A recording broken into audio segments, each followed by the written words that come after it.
Nada em relação a procedure. Dentro do corpo, ou seja, entre esse begin e esse end, a trigger é praticamente o que você tem na procedure. Algumas pequenas diferenças de cenário. Exemplo, em uma procedure não tem como você perguntar: está sendo executado na hora de inserir ou está sendo executado na hora de excluir? Então são algumas características exclusivas da trigger. Outra coisa, trigger é disparado automaticamente. Então você não precisa usar o comando execute trigger, igual você tem execute procedure. Outra coisa da trigger, toda trigger está associada a um objeto. No Firebird, a trigger está associada a uma tabela ou a uma view. Nós ainda vamos ver o que é view. Sim, Cristiano. Cristiano, você não pegou sua prova, né? Peguei. Pegou já? Peguei, tá. Beleza. O que mais que tem da trigger que é importante? Se a trigger é executada automaticamente, você pode colocar uma trigger para chamar uma procedure. Exemplo, você criou uma procedure, calcula saldo. Toda vez que alguém modifica os dados em determinada tabela, você pode colocar para o usuário um botãozinho, clica aqui para atualizar o saldo. E aí o usuário tem que clicar no botãozinho e você chamar o método de execução que é execute procedure. Ou um select daquela procedure, no caso do Firebird. Mas se você colocar a trigger, ou seja, no lugar certo, esse processamento pode acontecer automaticamente. Então, para exemplificar o trigger, eu trouxe um cenário típico de um controle de estoque. Então, antes que eu fale essencialmente da trigger, pessoal, outra coisa, eu coloquei para vocês o conteúdo para leitura lá no EAD, né? Quem já acessou viu lá que tem o assunto trigger procedure. Para quê? Para que a gente seja mais produtivo aqui na aula e eu possa demonstrar como é que funciona. Então, se tiverem dúvida, professor, eu não sei o que é isso, pergunta, por favor, não deixe passar.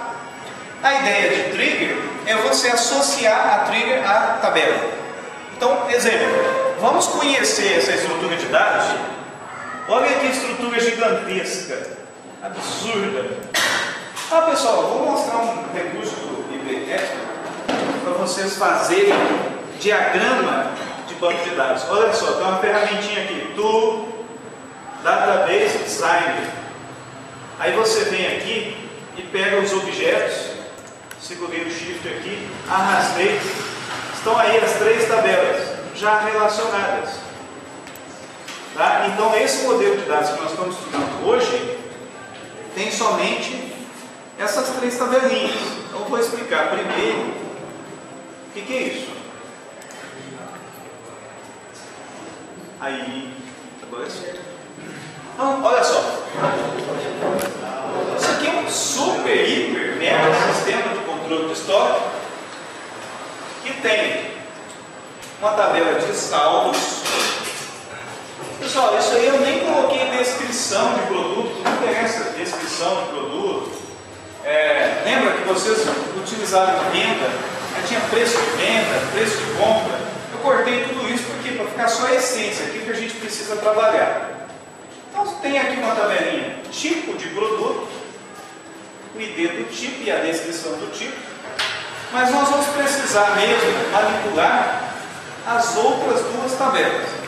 Então olha só, a tabela de saldos, eu só tenho o código do produto e o saldo de produtos. Eu também não usei quantidade flutuante, para não ficar colocando quantidade 1,2, 1,3, o básico. Nós estamos trabalhando com unidade com valores discretos, inteiros.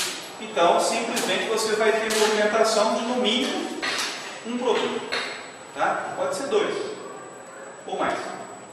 Então, código do produto, o saldo desse produto, e tem um flagzinho aqui, ó, negativo, que eu usei para fazer o seguinte. Suponhamos que alguém chegue naquele cadastro de produto. Pessoal, esse saldo aqui tem o código do produto. Concorda que para esse banco de dados completar as informações, você cria uma tabela agora cadastro de produtos, código do produto, descrição, unidade de fornecedor, os preços, prazo médio e outras informações, por exemplo, fiscais. Num dado momento eu vou explicar um pouquinho para vocês, é importante conhecerem, né, principalmente como desenhar um banco de dados para manipular informações fiscais. Depois a gente vai ver um pouquinho disso. Hoje não tem nada disso, só vamos ver a essência. Então, essa tabela aqui não é cadastro de produtos, é o saldo de produtos. Antigamente, se a gente falar antigamente, algumas pessoas vão falar que é mentira, usam até hoje, tem o famoso Cardex. Vocês sabem o que é Cardex? Rodrigo, sabe o que é Cardex? Jefferson? Não? Sabe, pessoal? A empresa busca para ver toda a saída, toda a unidade de produto da loja. Sim. Aí dá para ver a texto do zona na frente, documento de saída. Sim. Agora, isso no sistema, né? Olha só, ele fez a analogia do Cardex, é isso mesmo, controle de estoque. Mas tinha gente que fazia isso e faz até hoje, por incrível que pareça, na mão. Um exemplo de quem ainda faz isso até hoje na mão são aquelas pequenas lojinhas ou bancas de jornal. Tem o sujeito lá que fica lendo o jornal esperando alguém comprar. O sujeito comprou e eu pego o código do produto e escreve lá. Saiu. Tem gente até que marca com um tracinho na frente. No final do dia ele vai conferir para saber se o estoque lá dele está certo. Por exemplo, ele teria que saber não necessariamente para quem ele vendeu, porque não interessa, às vezes ele vendeu a revista pornográfica, não pode ficar registrando para quem que ele vendeu. Ele tem que saber quantas saíram. Então, se ele olhar a média de movimentação, olha, está saindo 5 revistas por dia. O viajante passa toda semana. Eu tenho que ter pelo menos 35, se ele vende também nos domingos. Tá certo? Então, isso é uma questão que parece bobagem, mas você está, nesse momento, gerenciando o seu estoque. O seu fornecedor passa uma vez por mês. Você vende um produto por dia. Você tem que ter pelo menos 30. Só que o seu fornecedor tem um float de entrega, uma variação de entrega de uma semana. Corre o risco de você ter uma expectativa dele entregar em 30 dias e gastar 37 dias, 35, 36. Você, por medida de precaução, compra 40. E aí você tem uma reserva. E se você tiver uma oscilação de consumo, né, de repente saiu uma notícia muito importante, todo mundo comprou aquela determinada revista, você sabe que vai faltar, então você pode solicitar mais. Então a gente está focando nisso, não quer saber o que é o produto, etc. A gente só quer controlar o saldo. Então esse aqui é o saldo, é o Cardex. E fala Cardex porque é uma ficha onde o sujeito pega a ficha e anota a data, quanto entrou, quanto saiu. E aí ele pega aquela ficha e vai atualizando. No Cardex manual, a pessoa tem que lançar o quanto saiu no saldo anterior e ele já faz o cálculo. Saldo anterior 5, ao que ele lança mais uma linha, já põe o saldo atual. Por quê? Ele tem que pegar a ficha e ver lá, tem 5. O que é inventário? Inventário, o sujeito pegar a ficha e ver que tem 5. Vai lá no depósito e confere para ver se tem 5. O que é acerto de estoque? É quando esse valor tem diferença. A ficha do Cardex diz que tem 5. O sujeito vai lá e tem 6. Aí fala, mas por que tem 6? Deve ser um produto que cria outro produto. Geralmente é erro de movimentação, gente. Imagina, tem que dar baixa na carteira. Aí o sujeito foi lá e lançou que deu baixa na carteira. Diminuiu a carteira, na hora de entregar, entregou a carteira. Está feito, problema. E aí vai dar diferença. O inventário é para isso. Identificar essas diferenças se você faz um acerto de estoque. Esse sistema aqui, desse tamanho, esse CRP do estoque, serve para isso. A essência do controle de estoque está aqui. Essas operações incluem o seguinte. Então, vendo lá que tem o ID da movimentação, é o código, o número do lançamento, a sequência. Olha, essa é a movimentação número 1, é a primeira compra do item. Movimentação número 2, é a primeira venda dele. O código do produto para fazer o relacionamento, então o código do produto relaciona com aquele. E o tipo de movimentação, onde eu tenho ali movimentação de entrada ou movimentação de saída. E aqui embaixo eu tenho a quantidade movimentada, o quanto foi movimentado. Eu vou mostrar isso no Excel para vocês entenderem o processamento, depois a gente vem aqui ver o que a trigger faz. Por que você usaria a trigger? Um banco de dados com implementação de trigger pode-se dizer que é um banco de dados automatizado. Então, no Excel, a gente poderia fazer o seguinte. Parece bem simples, e é de fato, mas dá um pouquinho de trabalho. Então, eu tenho aqui o código do produto. Código prod. E eu tenho o saldo. Bom. Então vamos imaginar a situação inicial. Olha só, eu vou cadastrar um produto aqui, e o código desse produto, 5. Produto número 5. Marcelo, qual você acha que é o saldo desse produto? 33.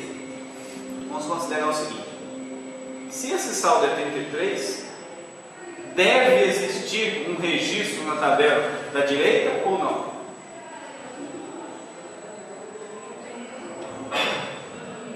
Tem que existir. Então, se eu não tenho registro ainda, qual que é o saldo? Opa, não é aí não, é aqui. Zero. Vocês entenderam isso? Não. Eu cadastro no saldo primeiro, eu tenho que cadastrar. O que é cadastrar saldo? É quando eu entro no sistema e cadastro o produto lá na tabela de produtos. E o sistema gera um registro saldo, zero. Então não tem movimentação, saldo é zero. Como é que eu faço para ter saldo? Eu tenho que lançar uma movimentação de entrada. Veja que também não estamos tratando data, porque a cronologia aqui só tornaria mais complexo o processamento, mas não tornaria diferente do ponto de vista da automação. Por isso que eu nem coloquei data. Fiz algo bem simples para a gente compreender como funciona.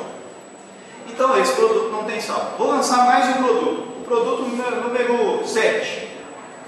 Saldo, já sabe, é zero.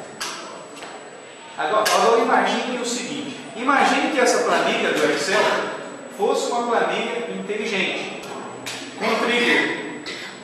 E imaginem que não fosse inteligente, sem trigger já está.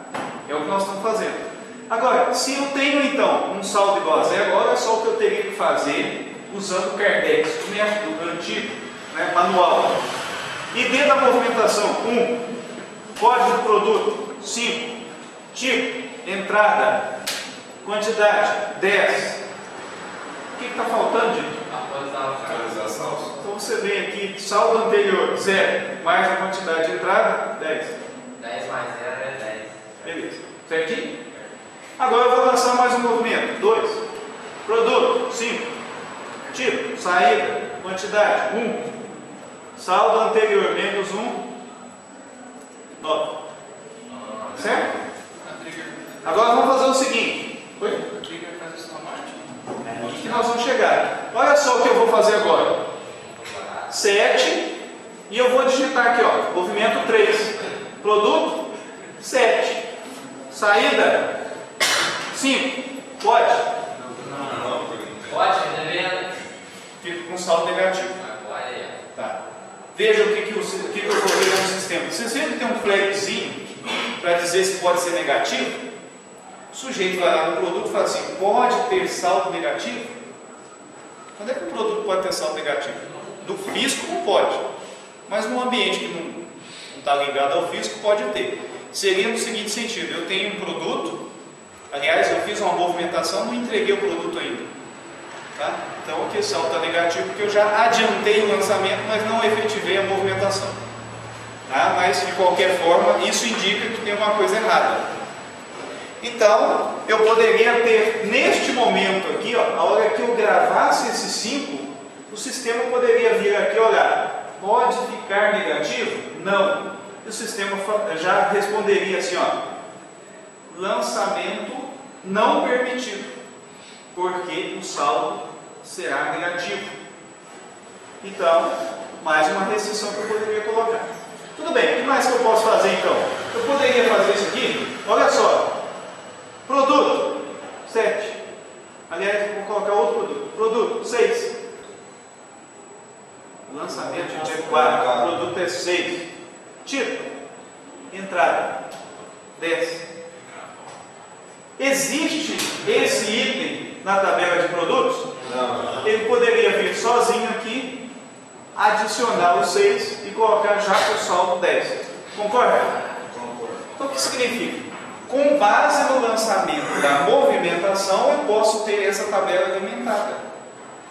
Gente, dá para fazer isso no Excel? Dá. Como é que vocês fariam isso no Excel? Tutorial na internet. Verdade. É mesmo? Você faria isso? Eu não acho Excel de Mas dá para fazer no Excel o seguinte: você vai no saldo do produto, tem as funções de banco de dados do Excel, você pode mandar ele somar de acordo com o tipo. Tem o soma C no Excel. Se for entrada, ele soma. Se for saída, ele soma multiplicando por menos 1. E aí você teria o saldo acumulado no produto. Só que aí o usuário ia digitando os valores aqui e o Excel já ia calculando automaticamente lá. Se você quisesse que o Excel emitisse uma mensagem para ele, um alerta, você coloca a condição if aqui, ó. Se do lado esquerdo tiver um valor menor que 0, exiba uma mensagem assim, ó, saldo negativo. É um controle feito no Excel. Ela faz na análise do banco Excel, dá mais. No Excel dá para fazer muita coisa mesmo. Dá mais viável no banco Excel do que C Sharp. Se você estiver fazendo, por exemplo, uso de estatística, é muito melhor você fazer no Excel do que no C Sharp, sinceramente. Agora, se você tiver que fazer alguma coisa, né, que é repetitiva, melhor você fazer no C Sharp que aqui no Excel. E a diferença quando é procedura e não tem nada a ver com o que você falou aqui em trigger referente à tabela. Sim. Procedura é o que é mesmo. É praticamente a mesma coisa, só que não vai executar automaticamente. Então seria o seguinte: vamos imaginar que eu criei uma procedure para atualizar, certo?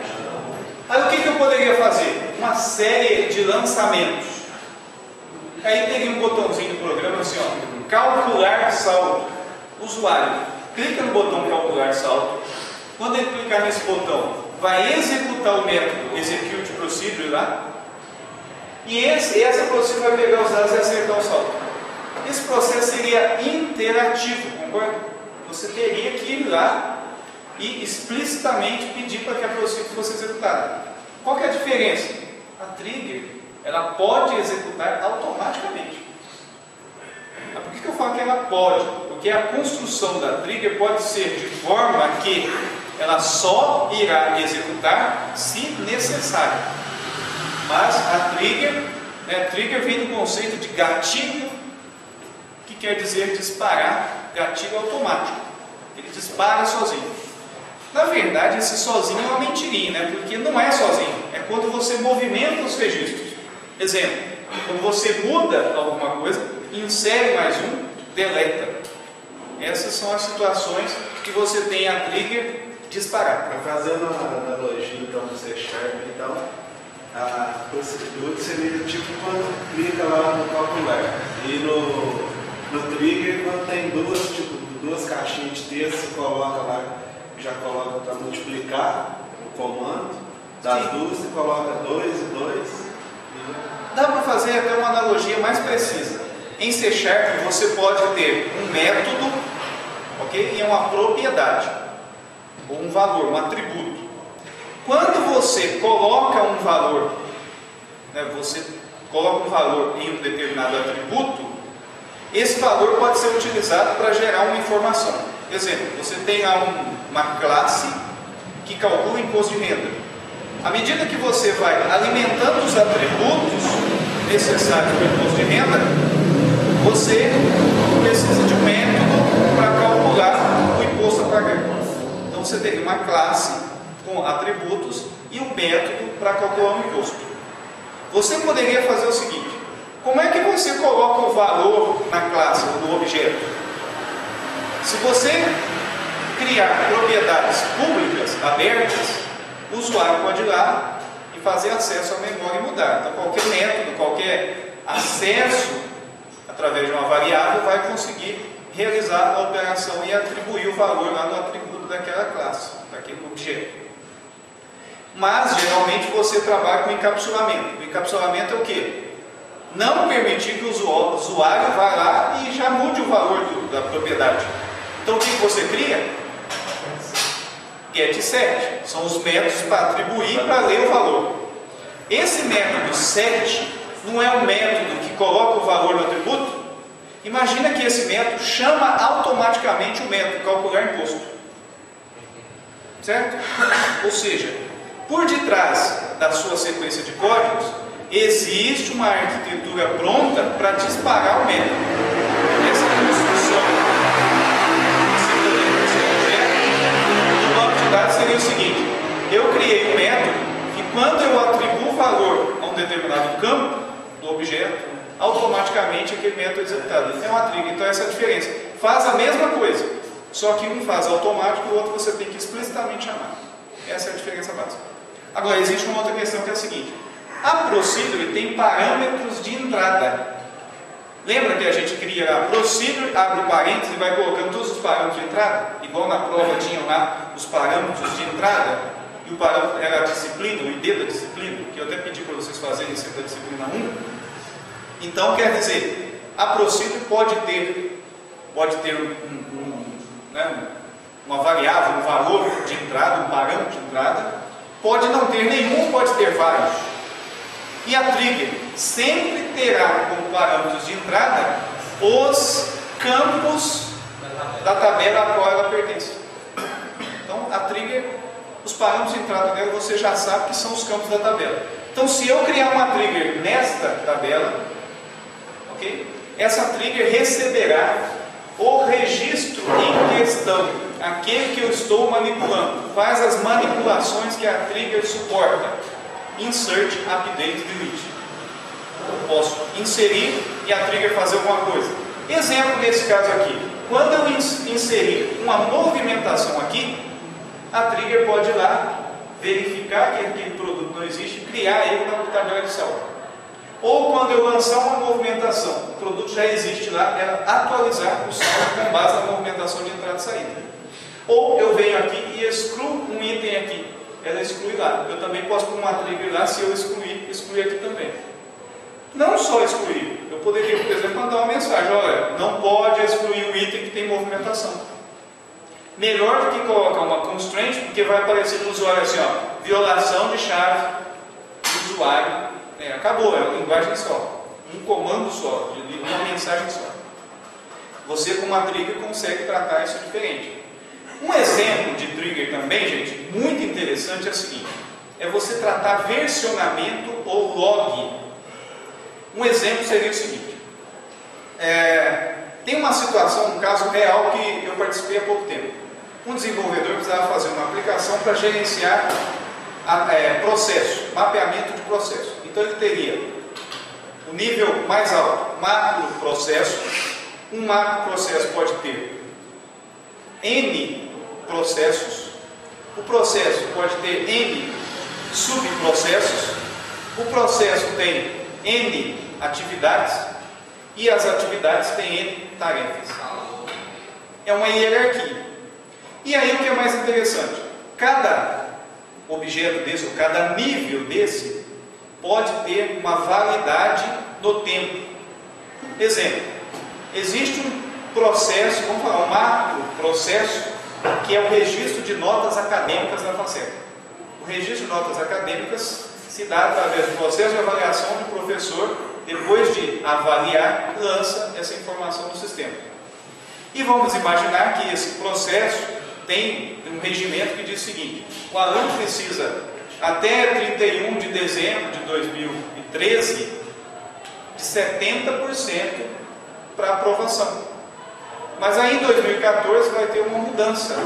A regra vai ser a seguinte: 75%. Então você pode e deve ter no seu banco de dados esta versão diferenciada. Se você perguntar assim, vamos imaginar que esse processo, ou esse macro do processo, teve diversas variações ou mudanças nos últimos anos. E não foi uma mudança específica no nível macro, mas foi uma mudança em uma das tarefas. A tarefa inicial era o seguinte: anotar a nota do aluno no papel, por escrito, assinar e entregar na secretaria, porque a pessoa da secretaria ia digitar no sistema que aprova as notas finais. Aí mudou o processo recentemente, colocou o Perseus, o professor entra no ambiente, na página web do sistema em cima do protocolo HTTP, armazena os dados e manda gravar. Não houve uma mudança, né, em alguma das tarefas que envolve a apuração de nota. Imagina agora que alguém pergunta assim, como é que funciona as notas na FACEF? Aí você pergunta para ele, mas quanto? Aí ele fala assim, ó, em 2007. Aí você explica como que é. Não, e agora? Não, agora é diferente. Entendeu essa questão do versionamento, você armazenar esses registros? Isso é um processo que, se você tiver que fazer na linguagem de programação, se você tiver que fazer isso lá no seu software, usando os componentes, os objetos da sua linguagem de programação, vai te custar muito. Você vai ter que, if, se tem, não tem, aí executa. A codificação fica muito complexa. Eu garanto que vocês conseguem fazer esse processo de versionamento sem mudar uma linha do C#, fazendo tudo com trigger no banco de dados. E se alguém chegar para você e perguntar assim, olha, como é que eu faço para consultar o processo? Você só tem que ter lá no software uma opção de selecionar o período que você está consultando o registro. E essa hierarquia todinha ser versionada, ou seja, ter diversas versões, porque você automatizou com o trigger. Então eu acho que esse seria aqui o objetivo principal para eu explicar para vocês o funcionamento da trigger. Para que você usa a trigger, qual a vantagem de usar a trigger. Trigger também proporciona, de certa forma, uma padronização de codificação. Exemplo, concorda que aqui existe um cálculo, e esse cálculo envolve variáveis e uma regra de negócio? Se você tiver que fazer isso no C# e amanhã escrever uma aplicação em outra linguagem, você vai ter que reescrever isso. Se você fizer com trigger, você não vai ter que fazer no front-end, você está fazendo no banco de dados. Então, de certa forma, você está escolhendo em qual camada a sua regra de negócio será processada.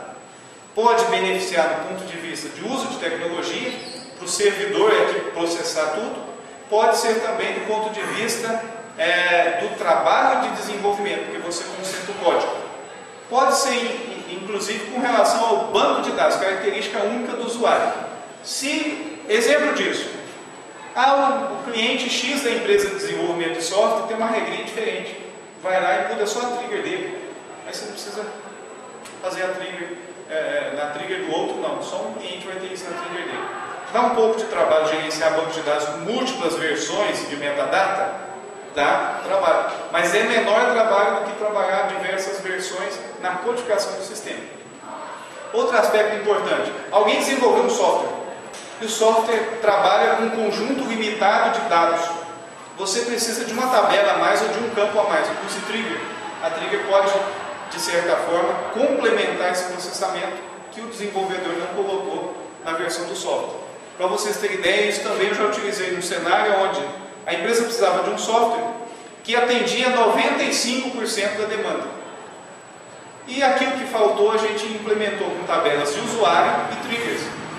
Então o desenvolvedor de software não sabia daquele recurso, ele foi criado o próprio banco de dados usando trigger. Então olha o que você consegue fazer com trigger, principalmente automatizar. Outra coisa interessante para trigger, imagina que você tem um banco de dados centralizado, vocês já viram isso com o Paulo Roberto, vocês chegaram a ver sistemas distribuídos ou ainda não? Não. Vão ver. Mas imagina que seria o seguinte, você tem uma empresa que tem um banco de dados central. E ela tem diversas unidades. Essas unidades precisam replicar os dados. Uma das formas de você fazer replicação é trigger. Por que você precisa ou poderia fazer isso com trigger? Um exemplo, a empresa tem 10 mil fornecedores. Os 5 fornecedores que mudarem as informações precisam ser replicados para as suas diversas unidades. Você com trigger consegue identificar quais tiveram modificações. Sem ter que fazer aquela velha rotina processa todos. Não há usuário que aguenta você processar por causa de um registro, processar 1 milhão de registros. Um exemplo, PAF-SF é um processo obrigatório para quem desenvolve software emissor de cupom fiscal. Em Minas Gerais você tem que obedecer a legislação do PAF-SF para conseguir vender o seu software para uma empresa que quer imprimir cupom, emitir cupom fiscal. E aí o que pode acontecer? Existe uma obrigatoriedade do PAF-SF que é o seguinte: você está comprando no supermercado, acabou a energia elétrica, ou você teve um problema de rede, um problema tecnológico, e não conseguiu conectar com o banco de dados. Segundo o PAF-SF, aquele supermercado e a tecnologia que ele contratou devem permitir que o cupom seja emitido. bastando ter ali uma unidade autônoma de energia, o famoso no-break, ou gerador. Então, se aquele computador standalone aqui que está lá na saída do caixa tiver energia, ele não pode depender de um outro que está sem energia. Então, esse processo faz o quê? Sempre você vai ter um processamento central, exemplo, mudança de preço. Alguém mudou, o supermercado tem 2.500 itens, alguém foi lá e mudou o preço de 50 itens. Esses preços novos têm que ir para o terminal para você processar o preço. O sistema está fora, não tem comunicação, ele tem que processar essas informações com o que ele tem ali. Vai emitir um cupom fiscal. Daqui a pouco o sistema voltou, você vai fazer uma atualização. 2.500 itens. Quando você vai atualizar? Somente os itens que tiverem mudança de preço. Como é que você consegue fazer isso? Com trigger. Você faria isso com trigger ou, em outro caso, você teria que escrever um programa em C#, C, C++, qualquer outra linguagem, Java, por exemplo, para verificar se houve mudanças nos dados. Isso custa processamento, isso demora, isso fica mais lento. Com trigger você faz mais rápido. Então são os motivos diversos aí para vocês usarem trigger. Praticamente você não tem saída. Se quiser fazer uma aplicação rápida e fácil de manutenção, usar trigger. Olha só, gente. O que nós vamos ver hoje? Eu vou criar uma trigger. Então eu tenho que colocar create trigger. Eu tenho que falar qual que é a tabela. E o que mais que eu tenho que dizer? Aí agora é que vem a seguinte questão. Isso, prestem bastante atenção no que acontece. Eu vou alterar esse registro aqui. Certo? Esse registro eu vou alterar. Quando eu começo a fazer a alteração, é com uma margem. O banco de dados faz uma cópia desses dados. Certo? Vamos imaginar então que esse aqui é a cópia. Eu vou dizer que a cópia está nessa cor aqui. E eu vou chamar isso aqui de velho. E esse aqui é o novo. E o que eu mudei? Mudei a quantidade. Então, para vocês entenderem esse processo é o seguinte. Este era um registro. Aliás, eu fiz ao contrário. Vou mudar aqui. Esse aqui é o velho. Foi ele que eu alterei. Esse aqui é o novo. O velho tinha o valor 10. E o novo tem o valor 11. Então, todas as vezes que eu vou realizar a manipulação de um registro, eu tenho o momento em que esse registro é capturado, ou seja, o sistema identifica os dados e memoriza, e o momento em que esses dados foram efetivamente alterados. Por quê? Imagine que eu teria a mudança de 2 campos. Então, a mudança de 2 campos seria o seguinte: eu vou mudar a quantidade e também eu vou mudar, por exemplo, a data. Vamos imaginar que tivesse data aqui. Então eu tenho 2 versões do registro. A versão que estava no banco de dados e a versão que ficou depois que eu fiz alguma coisa. Se observarmos bem, à medida que você vai modificando os dados daquele registro, você já está em um estado de mudança. O que você pode fazer com esses dados? Os dados velhos você pode ler. Os dados novos você pode ler e mudar. Entendeu isso? Veja bem, esse registro é o registro velho. Quando eu realizei a manipulação dele, aquela versão original ficou congelada e com uma referência de velho. Esse registro que foi gerado, que é uma cópia para que eu faça a modificação, é chamado de novo. Então aí existe a seguinte situação. Uma trigger te dá condição de tratar os dados antes da mudança e depois da mudança. Olha só, antes da mudança e depois da mudança. Vamos fazer uma analogia do que seriam então esses dados. Se eu estou falando dos dados antes da mudança, eu estou falando dos dados antes que esse processo de alteração conclua a operação de mudança. Eu estou usando então um update e eu estou tratando a questão antes que eu termine de mudar. Depois que eu já mudei, seria mais ou menos o seguinte: olha, efetivamente é isso aqui que vai ficar. Então esse registro vai substituir o registro velho. Então eu já estou falando de pós-mudança. Então uma trigger te dá a seguinte situação: permite que você visualize os dados em duas versões, a versão antiga e a versão nova, e permite que você execute antes de terminar a edição dos dados ou depois que você já terminou.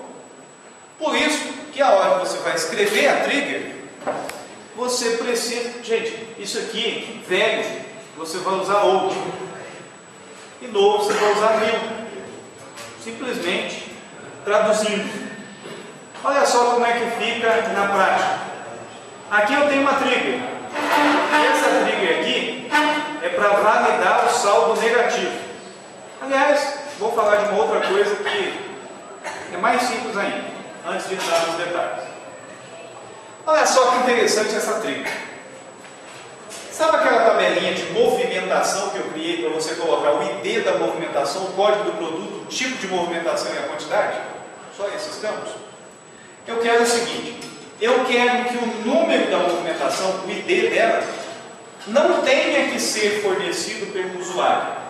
Eu quero autoincremento. Se você vai criar um campo autoincremento no SQL Server, você já deve ter feito isso, ou no Access, a hora que vocês vão criar a tabela, marca lá autoinc, não é isso? E ele já cria um campo autoincremento. Você também tem esse campo identity quando você vai criar o banco de dados lá no MySQL. Aqui no Firebird você usa um conceito diferente. Você tem um generator ou um sequencializador. Isso tudo também está baseado em ANSI-SQL. Ambos os cenários. Existem prós e contras de cada um desses métodos aí. Bom, então vejam só o que é que precisa ser feito para que um determinado registro, o número do lançamento, seja automaticamente preenchido. Create or alter trigger. Isso é a sintaxe padrão. Antigamente nem tinha esse create or alter. Tinha só o create. Aí se você quisesse mudar, você tinha que utilizar o alter. Você tinha dois comandos antigamente: create trigger e o alter trigger. A versão mais avançada, 2.1 do Firebird para frente, criou-se create or alter. Se existe, codifica. Se não existe, cria. E aí vem o nome da trigger. Sempre depois da palavra trigger vai vir o nome dela. No caso, o nome dessa trigger é sugestivo, uma padronização setMovProd-D, ou seja, põe o identificador na tabela de movimentação. For MovProd. Esse é o nome da tabela que vai manipular, que vai renderizar, que vai controlar essa trigger. Na verdade, essa trigger então está sendo construída exclusivamente para essa tabela. Active quer dizer que essa trigger está sendo criada ou está sendo alterada e está ativa, está em funcionamento. Por quê? Porque eu posso ter uma trigger desativada. Esse é o princípio do active. E lembram que eu falei que eu tenho uma trigger que executa antes da operação ou depois da operação? Essa trigger é para que eu defina o número de identificação do lançamento. Por isso que ela acontece antes. Então, before insert. Insert é para dizer que essa trigger vai ser executada somente quando eu estiver inserindo o registro. Se eu estiver fazendo update ou delete, ela não vai fazer nada. Então o gatilho tem condições de execução automática. Uma delas é você definir se vai ser antes ou se vai ser depois da ação. E na frente você define qual a ação. Além disso, eu posso combinar a ação. Eu posso criar uma trigger que vai ser executada antes do insert e do update, não do delete, ou o contrário. Então, o momento de execução, ou seja, a manipulação que eu estou usando naquele registro, insert, update de delete, eu posso escolher uma, duas ou três ao mesmo tempo. E depois vem o position. Position é o seguinte: quantas triggers uma tabela pode ter? Considerando o position do Firebird, que é um small int, você pode ter aproximadamente 32.000 triggers numa tabela só. Claro que se alguém fizer isso, tem que ter um motivo muito maluco. 32 triggers. Geralmente dá para resolver com poucas triggers. A maior parte dos bancos de dados vão ter uma, duas, três triggers e olhar. Mas, se você precisar, por algum motivo, você pode criar várias triggers. E o que é o position, então? É a posição de execução. Se eu tivesse duas triggers sendo executadas before insert, qual vai ser executada primeiro? A que tiver um position menor. Como essa trigger aqui é uma trigger para definir o número do ID, já colocou ali na posição 0. Porque antes de qualquer coisa, coloca número nesse campo, porque esse campo é obrigatório. Por isso que o position é 0. Recomenda-se, quando você vai criar uma trigger e ela não é para esse propósito aqui, você comece num número maior. Por exemplo, começa na position 10. Vai que amanhã você precisa de uma trigger executando antes dela, você cria position 9, não precisa mexer nela. Tá? Você cria uma reserva. Então, ficou assim: crie ou altere o gatilho com o nome de set moveprod ID para a tabela moveprod, ativo, funcionando, antes de fazer insert, sendo o primeiro gatilho a ser executado. Position 0. S. Sempre vai ter esse S, que é como para definir a codificação. Debaixo do S sempre vai ter begin e end, que vocês estão habituados no C# a colocar abre chaves, fecha chaves. Simplesmente é o delimitador de bloco. Então esse bloco begin e end é onde você vai colocar os comandos que serão executados por essa trigger. Aí a intenção dessa trigger é a seguinte: se o usuário não informar o código de movimentação, ele vai ser gerado em incremento maior que o último. Ou se explicitamente o usuário colocou 0. Resumindo, é para fazer o seguinte: voltando aqui no Excel, que não precisa nem de pincel. Eu já gerei a codificação número 4. Se eu informar 0, é quando é a nova versão, aquele registro que eu estou inserindo, não velho. Aí eu pergunto para vocês: numa trigger de insert, eu tenho valor antigo? Não tem. Não. Porque eu estou inserindo a linha, ela não existia antes. Tá? Então, sempre numa trigger de insert, eu só tenho new. Outra coisa, se a minha trigger fosse uma trigger de delete, exclusão, eu teria valor novo? Teria? Não. Na trigger de exclusão, eu só tenho o valor antigo, aquele que eu estou excluindo, porque a exclusão elimina o registro. Então ele não tem duas versões, só tem a versão antiga. Qual trigger que eu teria as duas versões? Só de atualização, que eu tenho a versão anterior e a nova. Entenderam isso, gente? Beleza.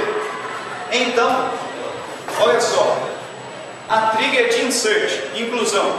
Então eu vou verificar se o novo idmove está nulo, ou seja, new idmove is null, or new idmove igual a 0. Estou perguntando se o usuário colocou 0 ou se o usuário deixou em branco. Se ele fez isso, então, linha de baixo, o new idmove, ou seja, aquela variável que armazena o novo registro, ID da movimentação, vai receber aquela funçãozinha que eu mostrei para vocês no laboratório, que é o genID, que é uma função do Firebird, do interface, que aciona um generator.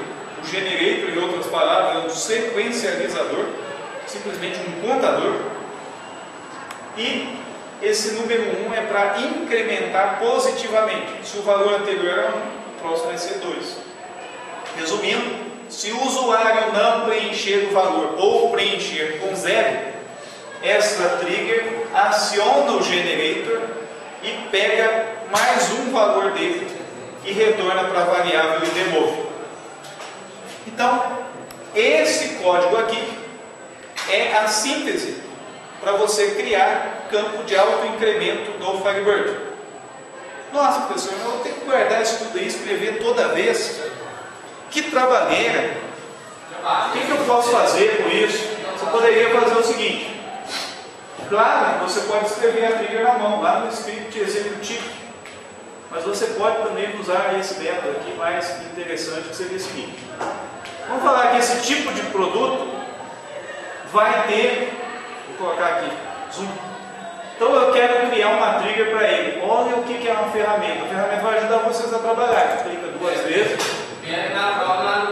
Autoincremento, criar o generator, o nome do generator, o valor inicial.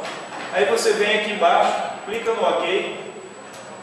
E aí criou para você, ó, create sequence tipo prod id. E você fala assim, ó, mas por que esse generator tem esse nome? Porque existe uma parte do ID Expert que é chamada de configuração de templates e que foi parametrizado o seguinte: sempre o generator vai ter o nome do campo, o underline, mas a palavrinha ID na frente. Só para vocês entenderem que isso aí faz parte da ferramenta. Cliquei aqui em commit, já criei o generator, concorda? Tem que criar o generator primeiro para depois criar a trigger. Vou de novo aqui, clico 2 vezes, venho em autoincremento, trigger, criar a trigger. E olha que o Firebird escreveu a trigger desse jeito. Professor, toda vez vai criar desse jeitinho aqui, perguntando se está 2, se está 0, não. Essa modificação fui eu que fiz. Por padrão, ele nem pergunta, ele já cria. Então não teria essa linha, já teria só de baixo. Eu fiz uma modificação só para fazer essa validação de nulo ou de valor igual a 0. Beleza, facinho demais de criar trigger para colocar sequencializador na tabela. Será que funciona? Acabei de criar, gente. Eu vou em dados, eu vou criar mais um tipo aqui. Desci, A, B, C, D, E, F. Agora eu vou clicar no botãozinho aqui para confirmar. Constraint. Tem um erro. Por que será que tem um erro? Violação de quê? Não pode formatar a mensagem desde o 2.177. Agora embaixo. Vai lá, né? Vou traduzir esse. O que é verbo em inglês aí? Valor.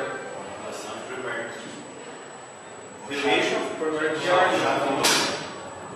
Deu branco, caralho. E qual que é a chave que foi violada?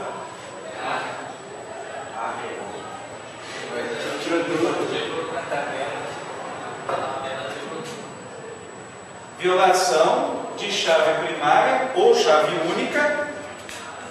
Na verdade, esse constraint vai dizer que essa chave é uma chave de restrição. E o nome dela é PK tipo prod. Esse PK quer dizer o quê, gente?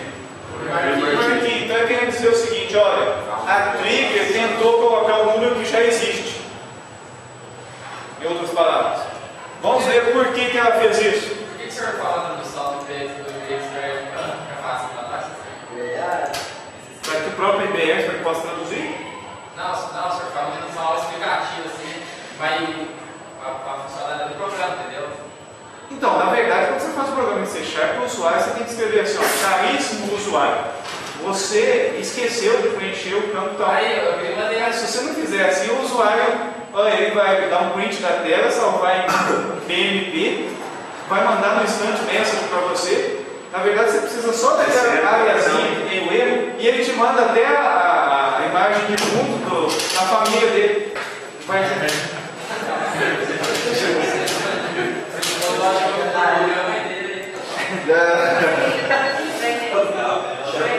Então vamos lá.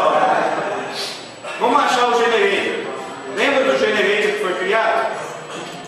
Olha ele aqui, ó, tipo prod. Olha por que não funcionou, gente. o valor deles está em 1.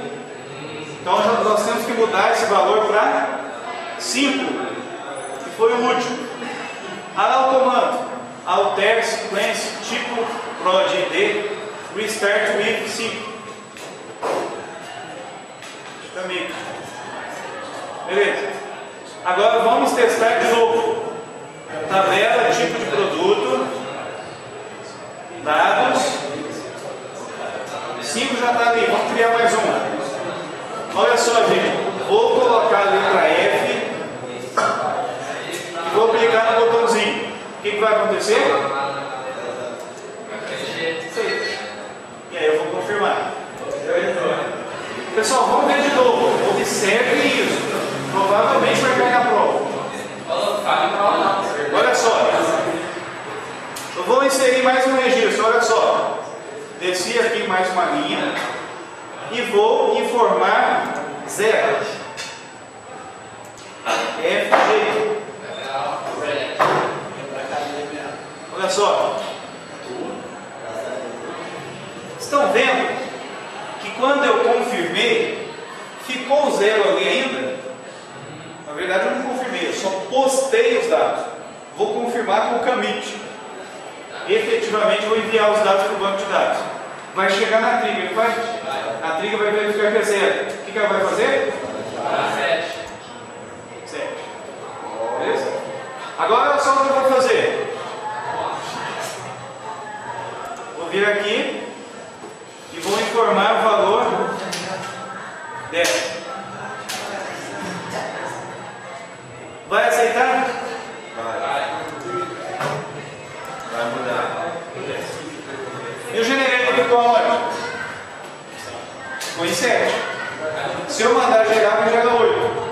Vai funcionar. Se eu mandar gerar, vai gerar 9. Vai funcionar. Se eu mandar gerar, vai dar um erro. 10 vezes isso.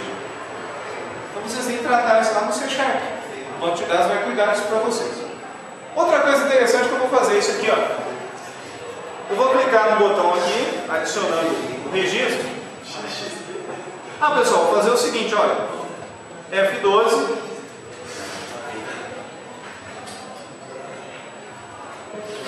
E vou colocar aqui, ó. Insert. Into. Qual que é o nome da tabela mesmo? Tipo. Produto. Quais são os campos mesmo? Values, null, vírgula, letra I.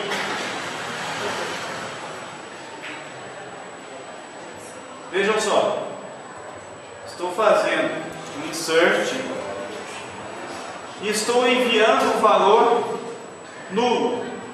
Pessoal, olha que interessante, você observe bem esse cenário. Por que eu coloquei aquele if valor igual a null? Porque esse campo, que é o campo id, lá na tabela foi criado como not null. Então o Firebird iria validar esse campo se eu mandasse null aqui. A trigger está compensando isso. Mesmo ele chegando null, ela vai transformar em um valor válido e vai armazenar. Então no insert que você põe lá no C#, quando você tem o campo numeração, você seria obrigado a colocar um valor aqui, ou você teria que colocar, você teria que capturar o generator e colocar. Por isso que eu coloquei o if null, porque você vai simplificar o trabalho de desenvolvimento. Isso aqui você já está respaldando o desenvolvedor. Manda null que eu gero para você automaticamente. Então vamos ver o que acontece. Seleciono aqui, aperto F9, um registro foi inserido. Ok? E aí eu vou confirmar. Será que funcionou? Tipo produto, atualizando, 8. Pessoal, entenderam direitinho? Trigger, gostaram? Olha o nosso desafio então.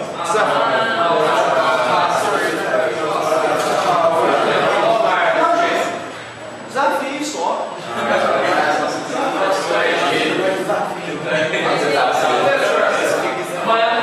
Tem alguns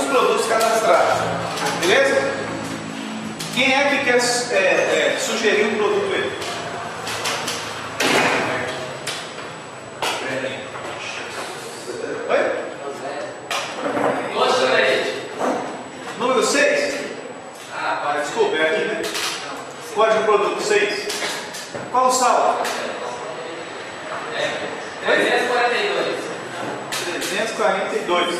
Tá. Pessoal, olha outro campo importante nesse banco de dados. Se tiver com o valor 1, é porque ele permite valor negativo. Se tiver com o valor 0, não permite valor negativo. Para quê? Para você criar uma validação condicional. Olha só que interessante, gente. Se você fosse fazer essa restrição usando uma chave estrangeira ou um outro tipo de chave, não seria possível. Você precisa de trigger para fazer isso. Você precisa comparar no momento da transação, no momento da manipulação dos dados, para ver se vai validar ou não.